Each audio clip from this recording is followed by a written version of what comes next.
tayong medyo nagkakaedad ka na, nagiging malilimutin ka sa petsa. Ikaw talaga pagka nagbibiro ka, yung biro mo nung araw hanggang ngayon ganun. Wala ka rin pagkakago. Alam mo ako pala ko, pero actually, ang nagsabi kanina sa akin yan si Kokoy. Na ano? Na malilimutin ka na raw. Uy! Hindi ako dito. Ang sabi ko, na ako ang tumatanda kasi talagang nakalimutan ko yung date ng anniversary eh. Akala ko kasi February eh. February, ano yun? Ibang anniversary yun. Kokoy. Kanina yung anniversary na yun, Charlie. Anniversary. Anniversary ba yun? Tipo, ang Guy and Pip, kailan ang anniversary ko? Uy, meron pa bang...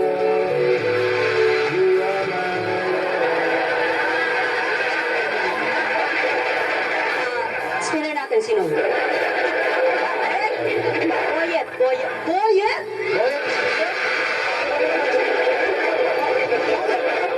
Boyet, ha?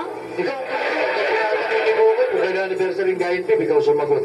Ay, hindi pa ako sinasagot, ha? Di ba sabi mo, bakit may anniversary? Hindi, pero alam mo, importante, kanina pagkatulosan kami ni Kokoy, sino mo maingay dyan?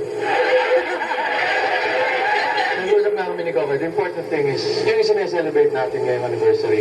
That's right. Your 42nd year in showbiz. Hindi ko, iiyak na ako. Tinanong ko ng kapita. 22nd year. Ayun, mas. Ay, hindi, nag-umpisa ka naman 5 years old. Pero panluloko pa rin yun. That's true. We would like to wish you more luck and more power and that you will always be our one and only superstar. Yeah.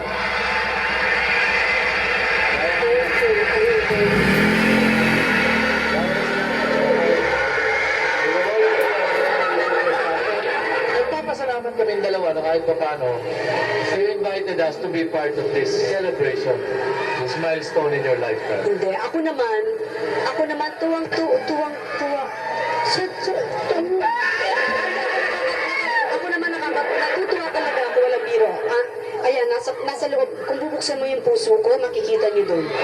Talaga, dahil sa, alam niyo mga kaibigan, ano tawag doon, yung bihira kung mangyari ang ganito. Bibihira na nagkakasama si Pipo, si Kokoy, ako. Sa mga ganitong okasyon lamang po yun. Saka bihira din, di ba? I think okay with the agree. Bihira din yung sa artista talaga yung umaabot ng 22 years and still on the top. Bihira na niya yan.